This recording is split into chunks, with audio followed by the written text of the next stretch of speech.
Hi guys, నేను మీ smiley. ఇప్పుడైతే యుద్ధాలు జరుగుతున్నాయి కదా, ఇరాన్ ఇస్రాయేల్. సో మన తెలుగు వాళ్ళు ఎక్కడెక్కడైతే ఉన్నారో గల్ఫ్ కంట్రీలలో చాలా కేర్ఫుల్గా జాగ్రత్తగా ఉండండి. మంచిగా జాబ్ చేసుకోండి.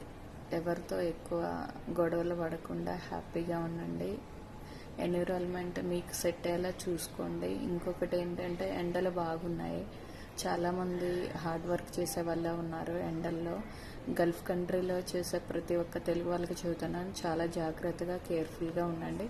టైం టు టైం తినండి, మంచిగా పడుకోండి, డ్యూటీకి వెళ్ళండి. ఎందుకంటే మీకోసం ఇండియాలో ఫ్యామిలీస్ వెయిట్ చేస్తూ ఉంటాయి. వాళ్ళ కోసం మీరు మంచిగా హ్యాపీగా కష్టపడుతూ హ్యాపీగా ఉండండి. Be careful. Especially Qatar Telugu people, Dubai and Kuwait వాళ్ళు జాగ్రత్తగా ఉండండి. మీరందరూ బాగుండాలని కోరుకుంటాను. మీ స్మైలీ.